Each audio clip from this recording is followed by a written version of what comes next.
Hello, everyone, and welcome back to another exciting episode of Vino Volley. I'm your host, Michael Wall, and as always, with me, my beloved co-host, Best Bud, and just fucking stud, Ryan Rebecki. Thank you so much. It is a joy to be here yet again. I feel, Michael, we have a lot to unpack this episode. A lot to unpack. A lot has transpired. I'm getting very serious right now. Okay. A lot has transpired over the last few weeks. Yes. A lot. In the world. I'm very scared of oh no, not in the world. Where are you going with this? And with all of that happening, God, I've done some deep Soul internal searching. digging, Okay. soul searching. I've gone to the interwebs. I've read things. I've watched things. And things that cannot be unseen. I've come up with 4. How many? 4. There we go. Cuatro. Truths. Number 1. It is the middle of July. No, I was waiting for It is so much more. Here in Massachusetts, it is so goddamn hot. Okay. One can only compare to... Are these truths or just facts? These are truths. Like, it's Wednesday. Michael, these are truths. Okay. Today I used the term...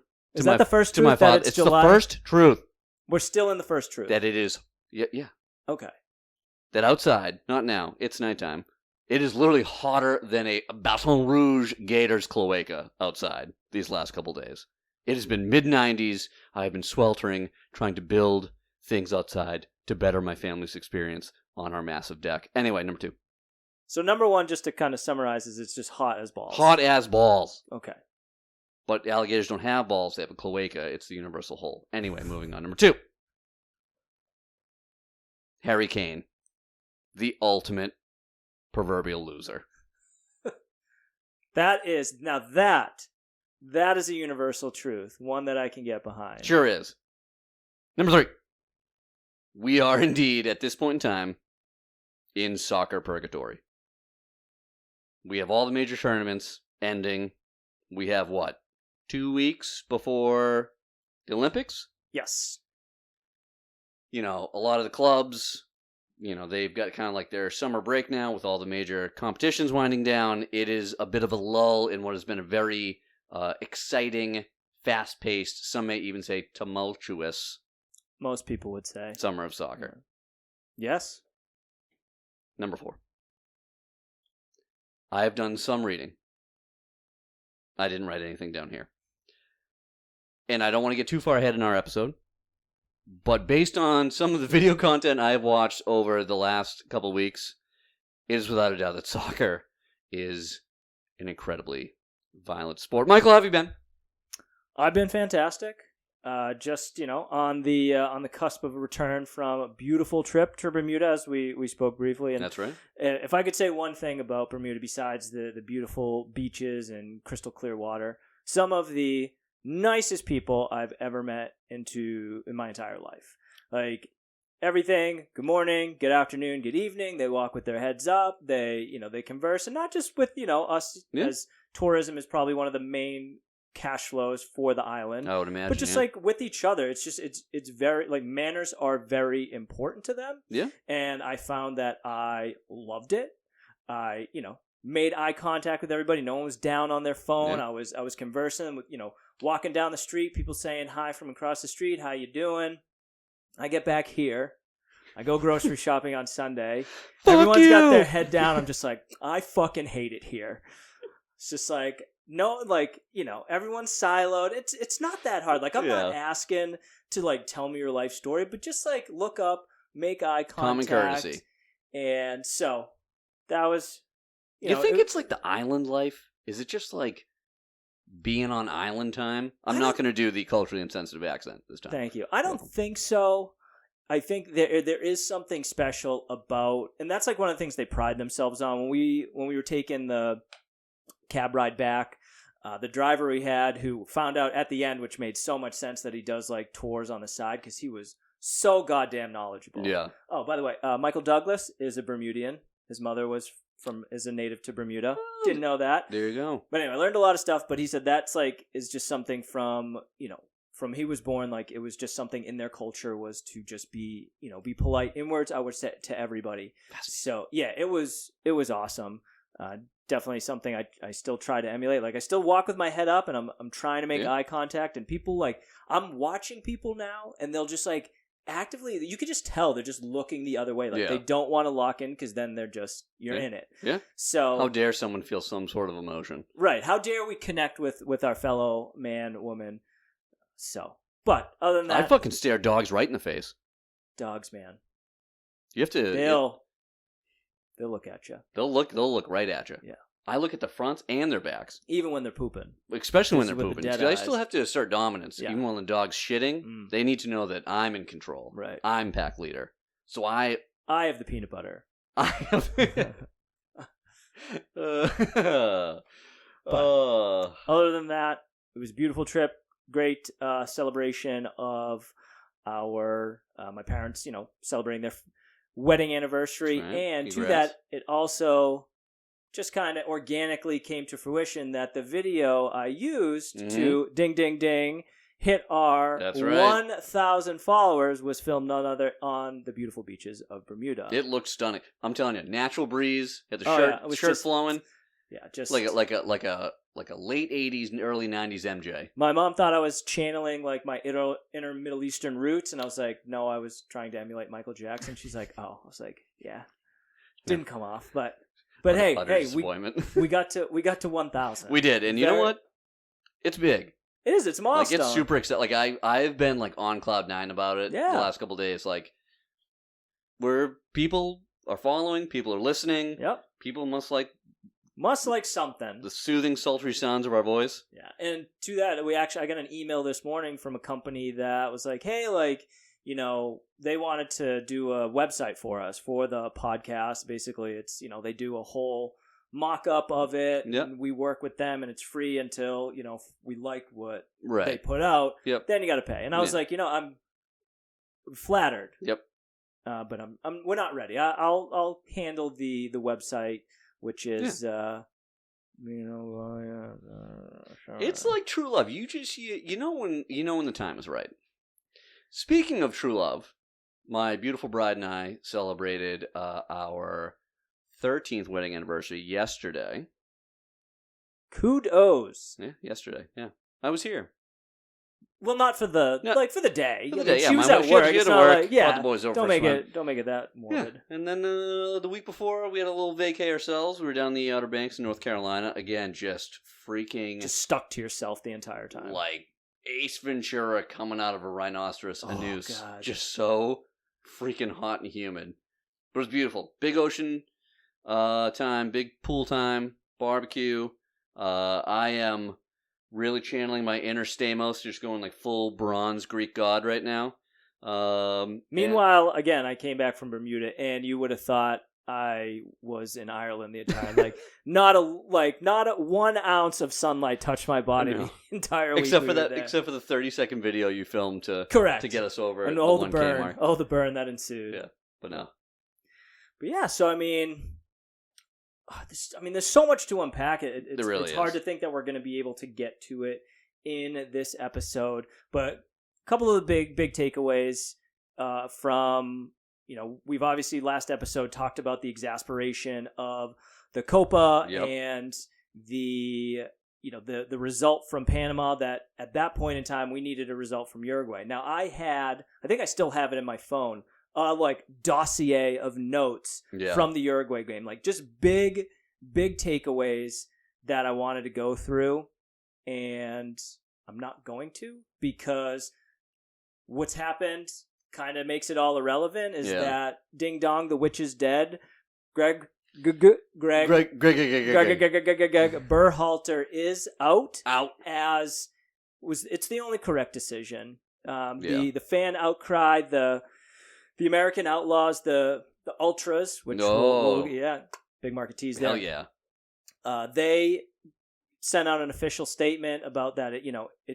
They respected him. They were more respectful than I was, but they said Correct. it was time to go. Pundits, time to go. Yep. So he's out. He's out. Now the question is, who's going to be next? I know they don't know, but I'm just saying. They don't know. A lot of people are hoping. It's not Klopp. No. He's already.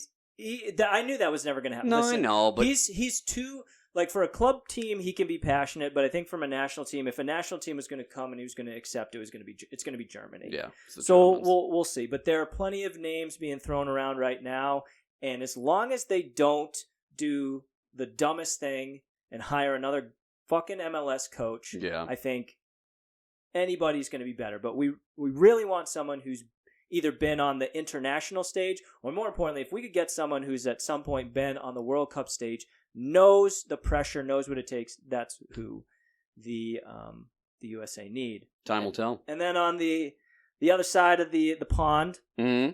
as I was conversing with our UK correspondent, who I will be quoting later Love on, Southgate is left too. Now, obviously, Yep, saw that as Southgate well. has taken them to two cup finals. Mm-hmm. Obviously, didn't get the job done.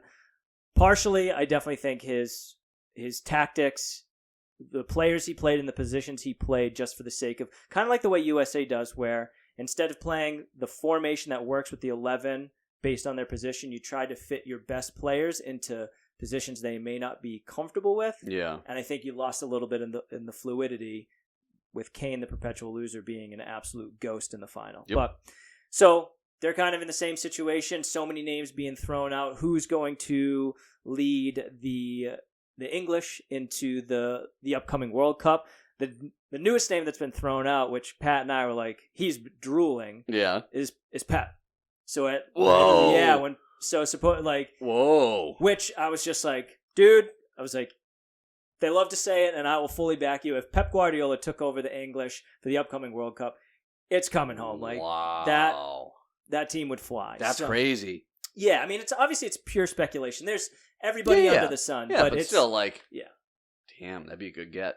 So And then back across the pond, in Back here. America del Sur, we have Argentina winning another trophy, yep, defeating Colombia. yes, Again, very passionate tournament. We may mention upon correct. that later. Yes, I mean, they were the team to beat. You know, you had, had Colombia, you had Uruguay, you had Brazil, but like, what? No one was really gonna. no, I mean, it was theirs to lose, and Yep. they weren't gonna lose. yeah, no. I mean, again, you're right. It was their tournament to lose. You would have been shocked if they didn't win it. Yeah. But I mean, still, Colombia, took them to extra time. So Yeah. kudos to them. But before we kind of dive into what we'll be drinking today, the topic we will be discussing, which we've obviously alluded to, did want to note our social media outlets. VinoVolley85 is the Instagram account. Again, the one that just hit over 1,000 followers. VinoVolley85@gmail.com. VinoVolley85 is also the X handle, which I don't really use. And then VinoVolley85.wixsite.com/VinoVolley is the website. Nailed it. Nailed it. Let's keep those numbers going up. I feel like we got 1K now. Let's keep on going. Yeah, I mean, what is the next? Do we get excited every 1,000, or the pipe dream of like a 10K? Every follower is a true blessing. They should That's all not be a, celebrated. that's not an answer. We simply can't. That's a non-answer. I don't know. We're in uncharted waters right here. I feel like we're just riding the wave. Let's say we'll go 2,000. Sure. Okay. Mahalo. 2,000 is the next Ride the wave. the next milestone. Anyway, to all our Vino Volleyers out there, it is time to pop those corks, indulge in a healthy pour, and dive stud showing into today's episode. So, Rye, Yes. tell our lovely listeners what we'll be drinking today. Today we are drinking the Sandman and/or Sandman. I don't think we officially got the correct terminology on that. It is a Ruby Porto from Douro, Portugal. It got very good reviews on wine.com, including a 90 from Decanter and a 90 from Wilfred Wong, whomever that may be, but he seems to show up pretty Wilfred consistently. Wong. It comes in right over the $20 mark. It is currently on sale $19.99. Winemaker notes. Now again, I think I've had port maybe once or twice, before this evening. I don't know what to expect. I have very little baseline as to what we're going in, what we're getting involved in here. I am cautiously both terrified and optimistic. What's the alcohol percentage? 20%. Wondrous. Winemaker notes. Intense ruby red color, brilliant and clean. Rich red fruit aromas with a touch of age create an elegant reflection of powerful flavors. The fruit and fire characteristic of young classic Porto, balanced with the finesse of age. Things we should be tasting. Wilfred Wong. I just followed him on Instagram, by the way. There you go. Boom. Shout out to Wong. There you go. Tasting notes. Wine is bright and sassy, with a nice combination of fruit and wood. Enjoy its brightness with a chocolate mousse. Not doing that. Oh. But there you go. 20% for 750 mil. By the way, if this hits right, I don't want to be Wong. Oh. So, why are we doing port? Why are we doing port? Well, Mike? as this is a wine and soccer podcast, you can only go high enough octane with wine. So I was like, all right, well, what's in the wine family that can still, pack a punch? So port was the obvious answer, and the reason for that is because we are going to be discussing, potentially going through the history of whether or not soccer has the most violent and passionate fans. So before we get into it, Shall we do our official cheers and take our initial tasting notes for our first port on the podcast? There you go. Well, it's a dense glass. So obviously we're doing port. We're not going to fill it up like a red wine glass like a bunch of absolute savages. Just a little snifter. Little snifter. Just a little, hey, how you do? It smells like it's going to burn. It doesn't smell bad. No, of course it doesn't. It's still it's got that red fruit. Like, I still smell berry, but I also it's dark. Yeah. This is like This is going to be sweet. Yeah, you're like 15,000 miles over an oil change. Yeah. I don't have any baseline, so I'm just going in. Yeah, go for it. Get in there. Dig your mitts in.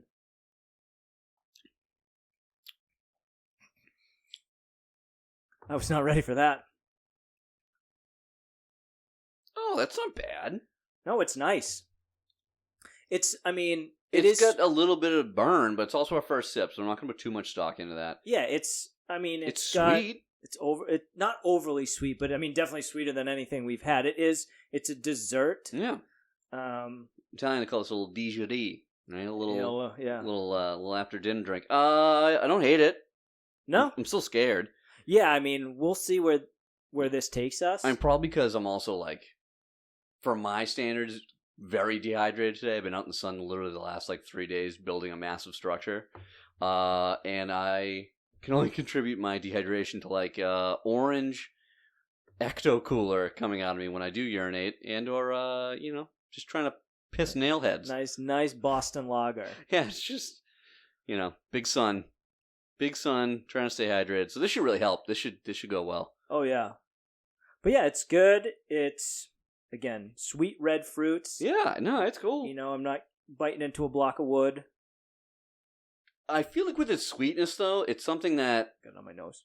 You could easily be like, "Oh, this is great! It's super sweet," and then next thing you know, you have your pants off at a, just a spanking contest. The rest of this episode is just. Jesus. It's all right. It's gonna get weird. It has the mouthfeel of medicine. Yes. This is all right. Okay, I hate grape medicine. And I hate cherry medicine. But if medicine tasted like this, which arguably has both cherry and clearly grape flavors, it's just sweeter. It's like sweet medicine. It's sweet and smooth. Yeah. And then hot. I'm not getting the heat. It's in my esophagus. No, not me. I'm also almost done with the podcast. Mike Can you just tell? shot his down. I'm taking like little Alright. baby steps. Here we go. All right. So now that we got that out of the way, For our next segment, fuck you. Yeah. Quit making fun of me. Anyway. All right. So the question we are going to. I just get warm though. Yeah. No. It's on the back of my head. Yeah. And neck. Oof. And butt cheeks. So the question we're going to ask. What is the question, Mike? What is the question? Does soccer have the most violent, passionate fans? Short answer. Yes. Yo, 100% yes. And we'll see y'all next week, everybody. Yeah, I mean, it was when I originally thought of this topic, I was like, oh, like, we're going to do some research. We're going to, we're really going to do some digging to find the answer. And I literally Googled for 30 seconds and was just like, okay, we know the answer. Correct. So, yeah, I mean, the answer is yes. We're obviously going to The short answer is we are going to elaborate. We're going to elaborate. Let's compare, and I know you've done plenty of research. You're running the ship. Mm-hmm. You're the captain. I am merely the guy swabbing the poop deck. Oh, I was going to say the stewardess, but no, I like swabbing the poop deck. Okay. Wait. Oh, boat captain. I was thinking more conductor of like a train. Oh. Anyway, I might not have said that. Anyway, comparing things that you and I have seen Did simply you say captain or conductor? Guess You we'll said never captain. know. You No, said captain. we'll listen to it again. Okay. Thinking of other sports and their violent natures and or tendencies, you don't hear about like sheer and utter violence on such a consistent basis. Yeah, baseball. Every once in a while, sure, you get a bench clearing quote unquote brawl where Right. they just kind of slap fight each other. Two guys might throw punches, and it's just like a bunch of posturing. Stupid. Let them swing. In the stands at a couple NFL games a year, you've got, some super drunk Midwesterners just fist fighting each other. Philadelphia Eagles have a pretty violent fan base, throwing batteries and fighting pretty much anyone. But I can't think of outside of that. No one's fighting anybody else at a golf tournament that we know of. Right? Correct. Oh, Yeah, sorry. yeah. I thought that was like No, rhetorical. I'm looking at Yeah. NASCAR, yeah, I'm sure people fight each other, but I think that kind of comes with the territory. It's almost accepted, I've been thinking. Yeah. That. But to have numerous full-length feature films based on the violence surrounding soccer. It has its own term, which I will Correct. mention shortly. It is both in intensity, violence, and, dare I say, passion, the most together violent sport. Yeah. So to quote our UK correspondent, Sir Croft, Love it. he said it is the place where he's seen the worst shit. And so he was just kind of trying to think of other sports, and he said if you get a lively grudge match in boxing, it can be iffy, but normally they're just coked up pricks trying to be hard, which I thought was a fucking. It's a good one, yeah. That was a good line. So yeah, I mean, the Wikipedia page alone, it has its own term. So the act of being violent in terms of soccer is hooliganism. Love it. Soccer hooligans. Yep. There's a ton of movies. Pat gave me a laundry list of ones I still need to see, but the most famous one for me that comes to mind is Green Street Hooligans. Right. And I think we might have mentioned it on Elijah Wood, not Daniel Radcliffe. Correct. Okay.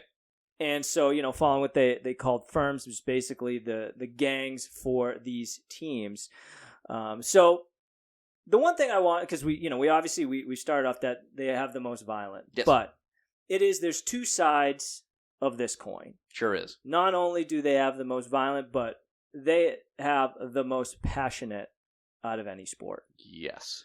And so this is where we call consistently largest group of passionate fans.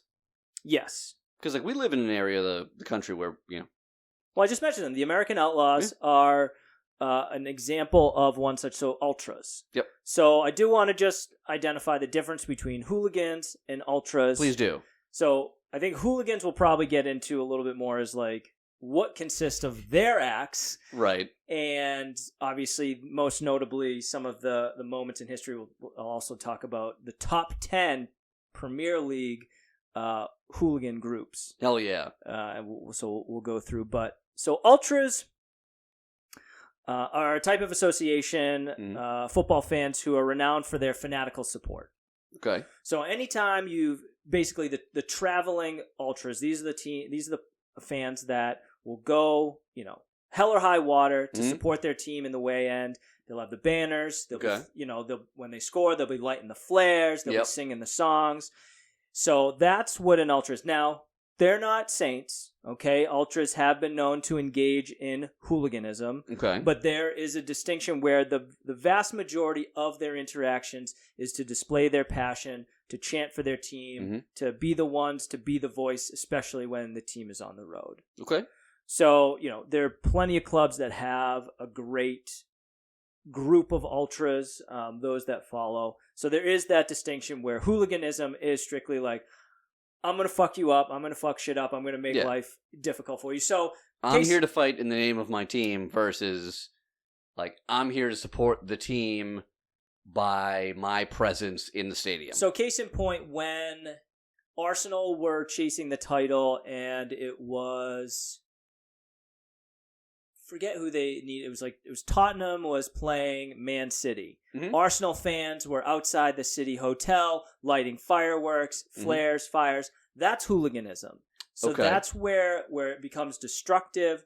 That's, I think, where the distinction is between the ultras and the hooligans. Okay. That's kind of how I drew the line. So there's, if I pull it up, there's other names for ultras, if I pull it based on, kind of like the region that you're from.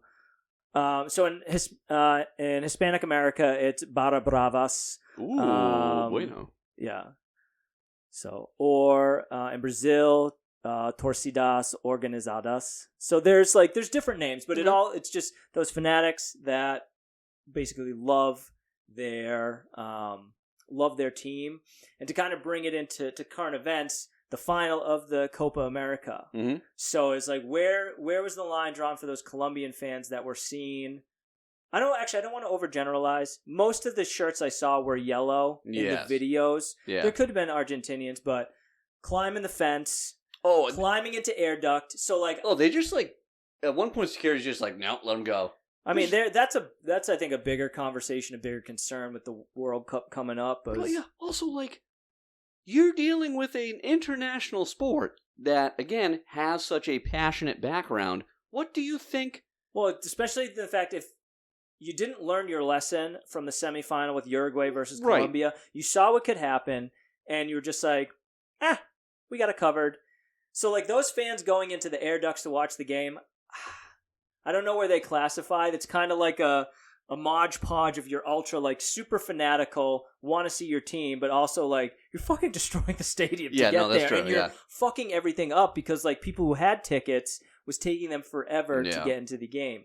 So it's just, I mean, you had that our very own Darwin Nunez running into the stands to protect family and friends, and throwing absolute haymakers at Colombian fans. Now the joke was that just like his shooting, he still missed. Yeah.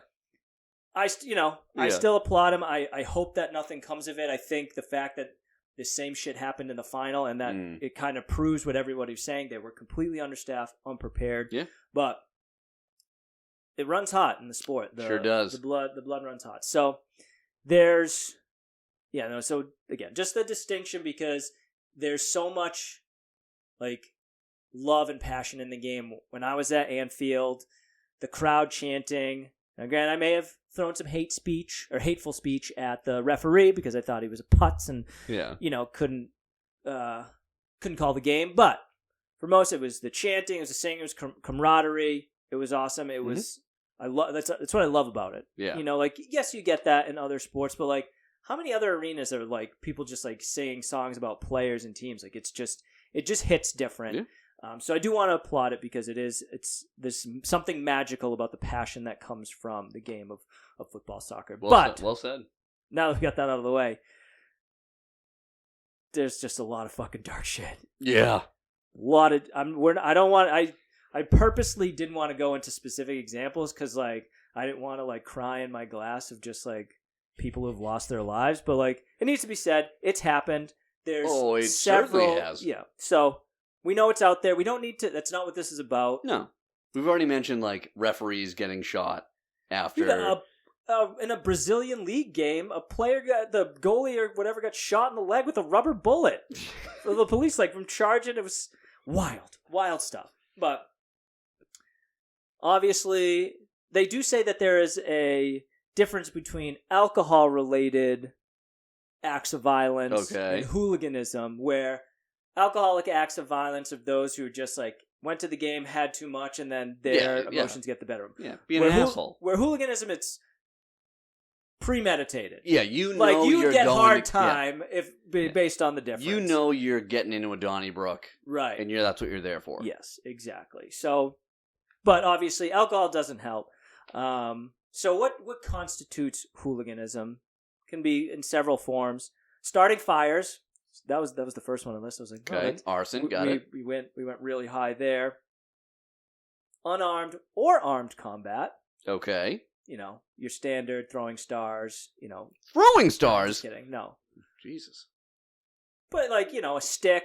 Yeah, a baton. Some steel. I'm just thinking like road rash shillelagh. weapons. Yeah. Chain.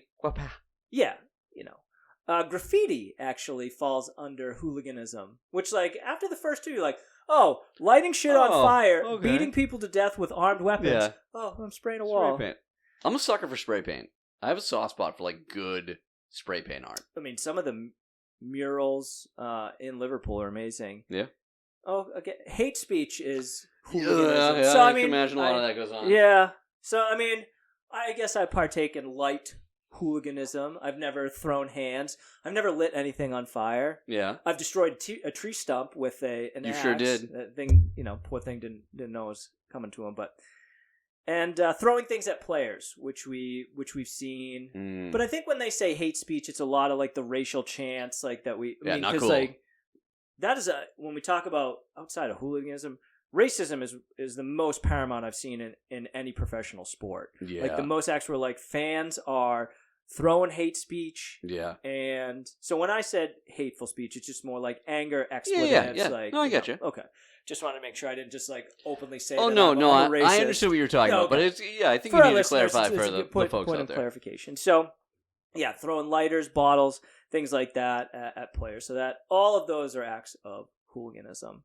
So that it's a wide array of fuckery. Well put. Thank you. Yeah. So now I want to get a little bit into the history. Let's. A brief history, anyway. I'm here to learn. Do you want to know what the first recorded act of hooliganism was? I'm going to say 1820. Later. So the first recorded act of hooliganism 1872.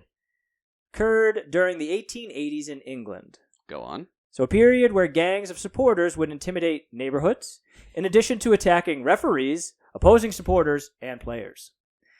In 1885, after Preston North End beat Aston Villa 5-0 in a friendly match. It's an important distinction of like it wasn't even nothing friendly about that, am I right? Yeah. Yeah. Both teams were pelted with stones, attacked with sticks, punched, kicked, and spat at, and one player was beaten unconscious. It was a friendly. Imagine so I think that might be the community shield, but imagine like your summer tour, Liverpool would come in to play a friendly, imagine just getting the shit kicked out of you. Someone ended up unconscious on a friendly. Wild stuff. It is wild, but it's also they really the first recorded, they set the tone. They set the bar high.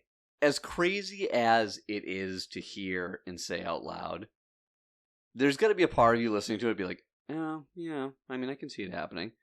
The sport just friendly. They don't give a fuck. Look at there's pages on social medias of Sunday league games, and it's bad foul, important. Then another foul, and then all of a sudden it's just yeah, but that's the players. This was the fans. Yeah, and then the fans come out, and then it's a full blown friggin' melee. So get your shit together. They just have ease of access to the field. I mean, yeah, I suppose you could say the same thing of like baseball and or football Americano. But like a lot of people can get on a soccer field very quickly and like cause chaos. Yeah, I mean, I remember years ago the fan that got on the field and tried to cold cock Jack Grealish in the face. He's probably too hammered to remember it anyway. Real quick to interject, because you're on a roll and I want to keep you going with this history lesson. I am fed up with people storming the field to get fucking selfies with players. I am tired of it. I am done with it. Please, I get it. You want to take a picture. You want to have that memory. But, like, stop it. It's ridiculous. And, like, obviously there's a lot of safety and security and stuff like that. But, like, just stop. Yeah. It's been played out. It's getting old. And if I'm a player now, I'm thinking, all right, when's friggin', little junior son of a bitch gonna walk out on the field and, like, try to snap a selfie with me? And then, like, the idea of, like, you're there trying to perform and do your job, and then it's like, well, if I freaking, tomahawk kick this kid in the chest plate, like, then what does it look like? So, I don't know. That's my quick interjection. Wholeheartedly agree. It was not soccer related, and I don't particularly like this person anyway, but Machine Gun Kelly was, like, giving an interview, and a dude, like, ran up on the stage to, like, get a picture, and Machine Gun Kelly was just like, hey man, like, don't get any closer, like, I'm gonna knock you the fuck out. And he's like, you're making us all look bad, and then security escorted him off. And it's like, you don't know, like, that's so, like, I think, like, that's the right response. And, like, yeah, sometimes a 10-year-old needs to get kicked in the chest if he's trying to get that selfie. Yeah. So, yeah, I agree. I wholeheartedly agree. Yeah. So, now we kind of went, again, just wanted the first recorded instance, and I thought it was a banger. Like, just first cut is the deepest. Sheryl Crow said that. All right. So the question is, what is being done to prevent hooliganism? And nothing. I mean, yeah, there wasn't much, but so basically, again, a little bit in the history, the mid 1900s, when hooliganism was at its highest rate, basically police and clubs themselves had taken strides to prevent the level of hooliganism. So what did they try and do? They basically, the security was beefed up around. So you see, obviously, police and security. So that was one, just like law and order. It was one way to kind of like cut down on it. Another example, one of the more, I think, memorable, and one I realized when we were at the game, is that rules in the stadiums are put in place regarding alcohol. So I don't know if it's all stadiums, but Anfield especially is when you are at your seat, you cannot have an alcoholic beverage. So you pregame, you go in for the first 45 minutes. When it's halftime, everybody fucking rushes out, gets to the stands, tries to hammer a beer, and then get back. I mean, we had, thanks to, again, shout out to Pat and his boss Steph for what an amazing experience. But we were in like a VIP section, so we didn't have to deal with the riffraff. But still, just to get from our seat to get down, we had a beer waiting for us. Damn. It was still, I mean, I was sucking down that Guinness in like 30 seconds because by the time we got down there, we had about 5 minutes before the game kicked off again.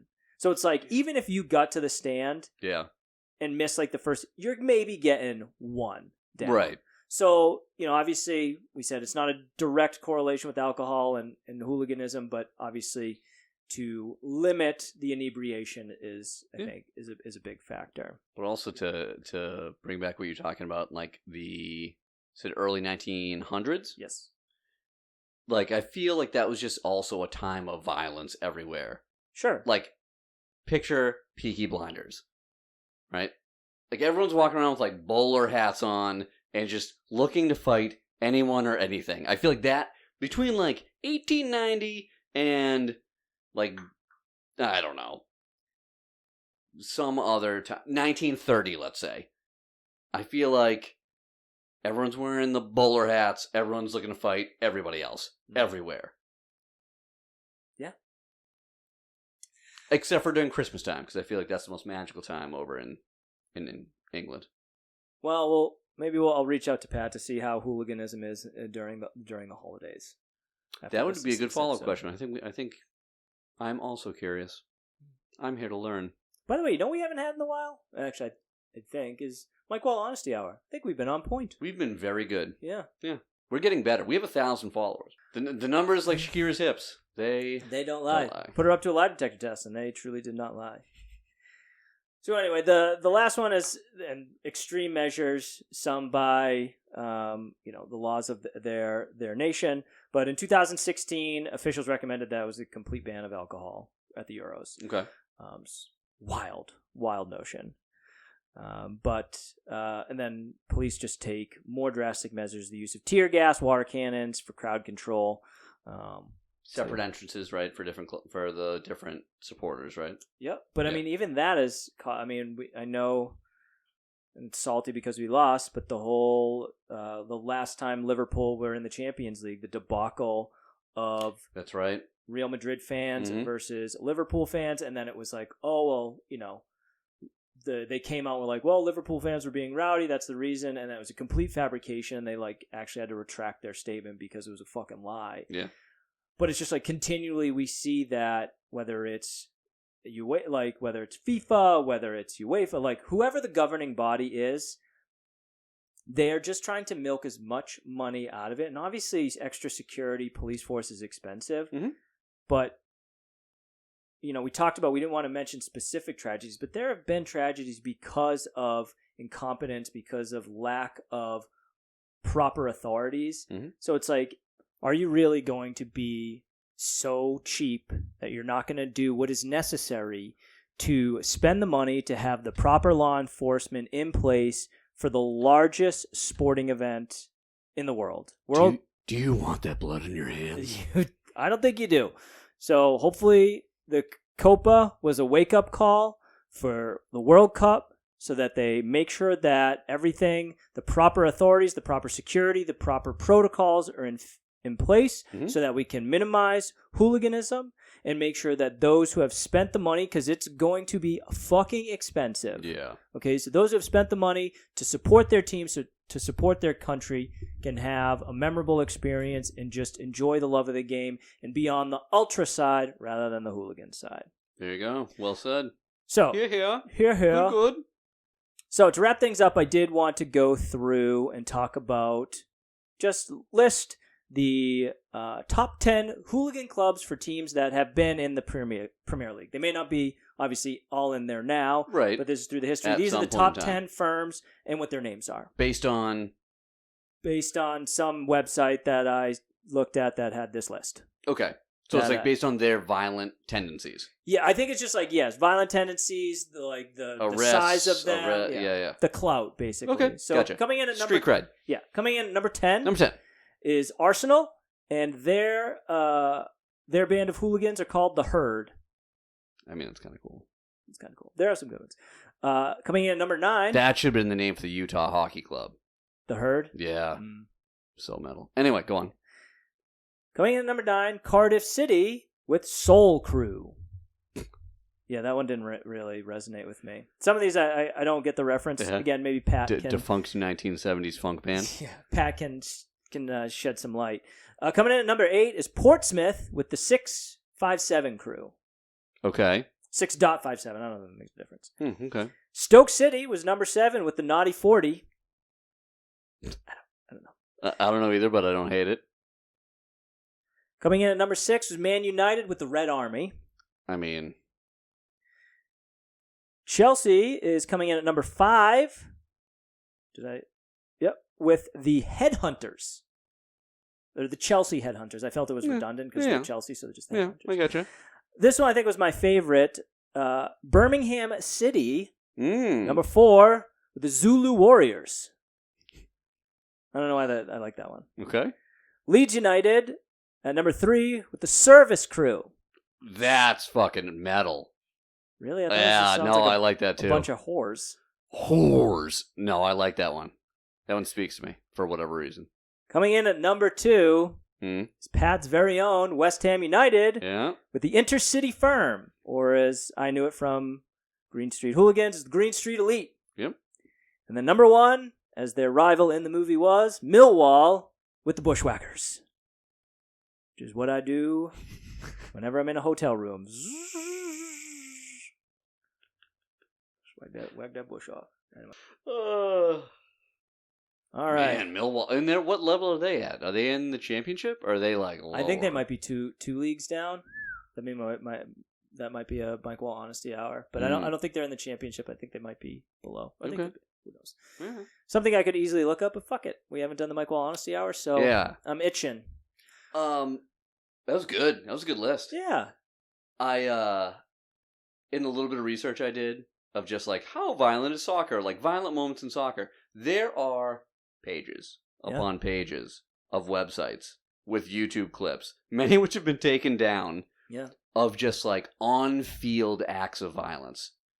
I mean, I did have one of the biggest ones we were just born maybe, was 1985, Liverpool stormed the field, Juventus, they basically a wall caved in. I forget how many were dead, 600 were injured. England was banned from all European competitions for 5 years, Liverpool for 6. Whoa. Then obviously that, yeah. we know the Hillsborough is it's near and dear to our team, but there's countless across all. Like if you really want to just cry yourself to sleep, go to the hooliganism Wikipedia page and you can go through by league, by country, all of the acts of hooliganism. But again, let's not dwell on the bad, but let's exonerate. Let's appreciate the good, the passion, the ultras that bring so much out of the game we love. Yeah. And then if you really want like crunching hard tackles, there's plenty of YouTube footage, and there are several pages on Instagram that's just like, I forget, I have a few on there where it's like red card today, and it's just the most brutal, like Sunday league guys getting cleaned out. It's good fun. Yeah. I send you a few of them. Oh yeah. All right, so Rye, so before we get into our Backpfeifen Gesicht, yes, let's do a quick kind of, hey, how you doing with this port? How are you doing with this port? Of good days and bad days. There's some sips where I'm just like, waha. And that's the only way I can describe it. It's just like, it like, hits you. And then there's other times I'm like, all right, this isn't bad. Now, I'm not going to be overly critical because maybe I'm just not a port guy. Right. I think it's hitting exactly how it was described. Yeah. It just might not be my cup of tea. So if you're a port person, this might be up your alley. But I think like once you put the cough medicine into my head, I just like was hitting it more and, started to get chills and, So again, I think it is super sweet. It is full berry flavor. Mm-hmm. It is just a little hot because of the higher alcohol content, but I think it's what port is. Yeah. So I'm not gonna dwell too much on it. We'll probably, when we wrap things up, be very short and sweet with our conclusion and our score. Yeah. But to that end, as we talk about violence and maybe the hooliganism in our show, yes, shall we get into the Backpfeifen Gesicht? We shall. And so this episode, we have chosen Fulham for none other reason than we're hitting the last few teams that were left in the Premier League from the time we started this podcast. And Fulham it was their day in the sun or day in the darkest pits of our mind. So, yeah, we didn't have any write-ins. So, Rye, it's just you and I. All right. Do you want to go first? I'll go first. I feel like I've been deferring to you these last couple episodes. Okay. This one, I had a little bit more animosity towards, and not necessarily for any physical appearance, so to say. I chose a player who I didn't realize was on this team towards the tail end of their career, just fizzling out, and that, of course, is Willian. Oh. Yeah, that's what I said. Yeah. Why did I pick this player? Well, when I get back into soccer and Premier League soccer, he was on Chelsea, and I had been away from professional soccer viewing for such a long time. I forgot or didn't realize the prevalence of players using their first name or like a nickname on their jerseys. So I'd be watching the game and be like, oh, Willian. I'm like, William.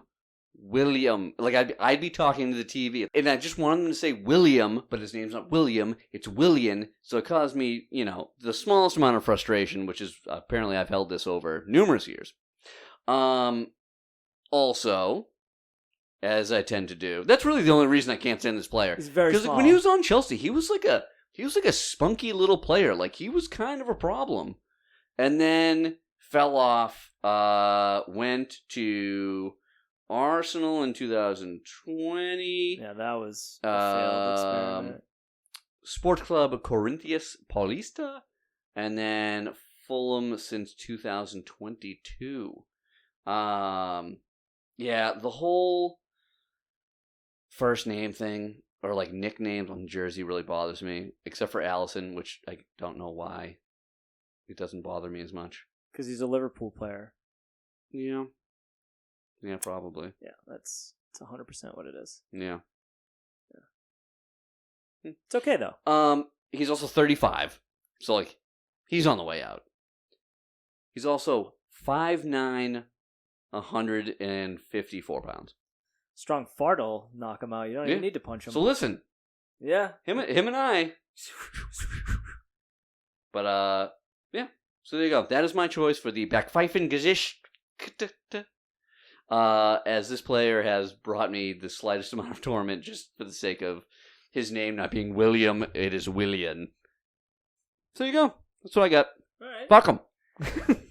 So I went with my number one pick is one of the goalies, Steven Benda. I actually might have misspelled his name. There might be an R in there. But the reason I went with him, it was specifically just because of this picture, because his face, it just looks like a man who sharded in a room full of people and like doesn't want them to know. So he's just got like this like stupid like kind of like awkward like hey guys, like what, you smell something? No, I think that did you step in dog shit? You did it. It was you.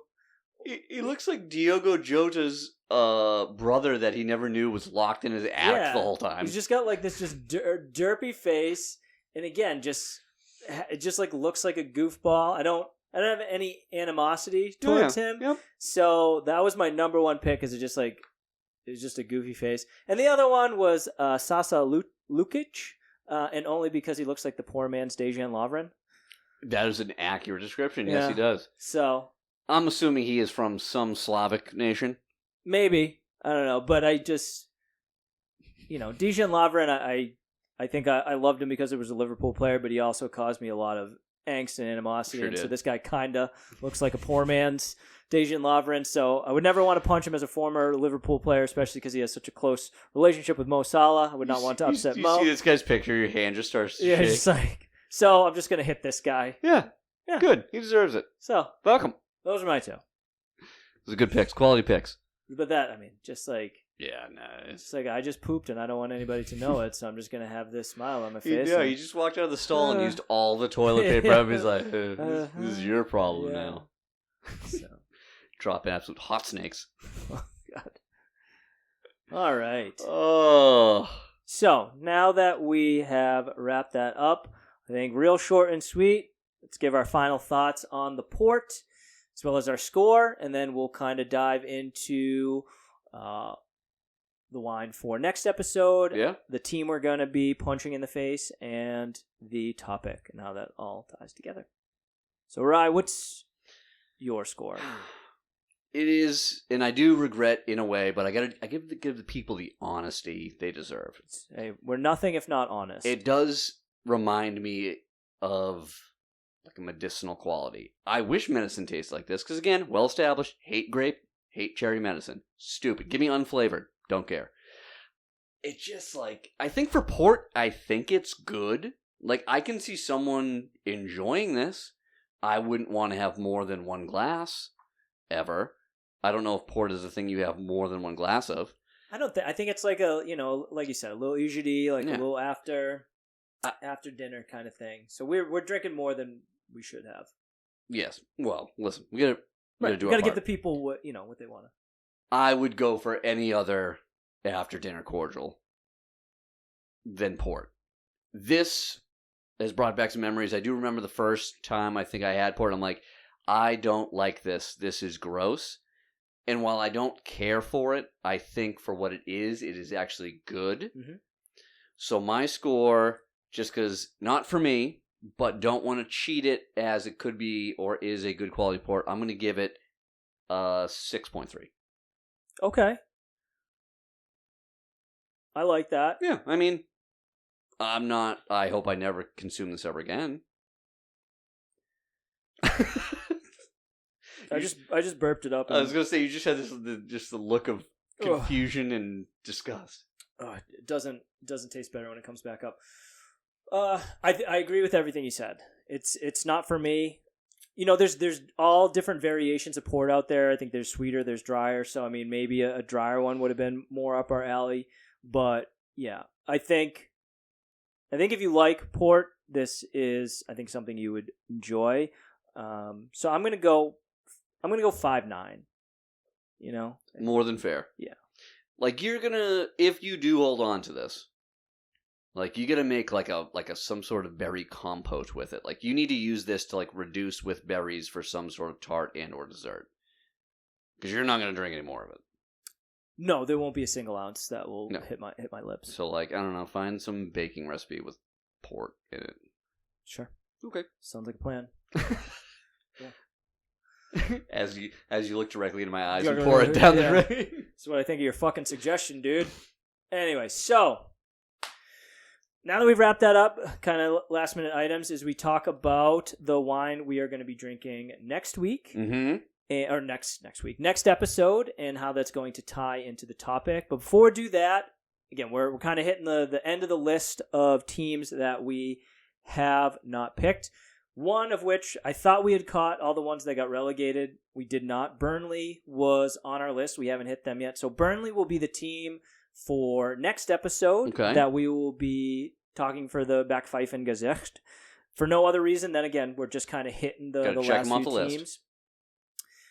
But Rye, why don't you tell the folks the wine we will be drinking, and then I will tell you why I've picked it and how it ties into the choice. So we are going to be drinking next episode the OG Silk and Spice. You've heard us talk a lot about this wine. Hopefully we haven't oversold it. Mike is a big fan of this. I would say this is like your go-to. This is, as far as like, if I'm going to anybody's house, I'm going to pick up a bottle of this. Yeah. One, because it's like $10-11. Mm-hmm. I mean, I actually haven't picked up a bottle in a while. And I think it's just, as any Portuguese wine, I think it just flies under the radar of how good it is. We talk about the wines we want to find that punches above its weight. I think this one is it. And I'm ready to really dive into it and give it an official score for next episode. But how it ties in. How does it tie in? So we talk about like Portugal, where it's kind of like things that kind of fly under the radar, and there's so much more beauty to the wine than I think really gets credit for. Mm-hmm. It's becoming more and more popular. But the way there's so much beauty in Portuguese wine. Yes. And you know where there's so much beauty in? Where is there so much beauty? A team's logo. Eyes of a loved one. Oh, yeah. No, I'm going to go. Oh, okay. Yeah, no. No, so we're going to dive into the lost art of the logo. Yeah, because hell I think especially in today's day and age, and some things are just becoming too simplified. And I think that there's a lot of just like beauty in some of the older logos. So kind of in the same vein that we have taken for other episodes, you and I are going to do our own independent research. Yep. We're going to come up with across the span of time. So you might even have two from the same club as the logos progress. But we're going to pick 3 we think are the best logos. Yep. 3 of the worst logos, unsung hero for both. And the caveat with this one is obviously because we are both Liverpool fans, that is an automatic out. We cannot choose it. So we'll give our picks, we'll give our thoughts. Maybe we'll have some overlap, maybe we won't. But it will be a fun. So we'll be talking about the beauty and the lost art of the logo. Hell yeah, bringing in visual arts aspect of things. Yep. All right. So, it is that time. It is. And as we say every episode, we would love to keep going. But after VAR review, we are officially out of port. That's a lie. We have plenty of port left. We're just not drinking it. And thus must put the final cork in this episode and say, listen to us next time on another very exciting episode of Vino Volley. Ryan, do it. All right, folks. Big thanks to everyone following us. It's so exciting. Get to do this with my best bud. Have some fun. Drink some wine. Talk soccer. Spread the word. Tell your friends. Keep those numbers going up. Big thanks to everyone who follows, who listens. But as always, remember to sip and soccer responsibly. We bid you a Freddie adieu.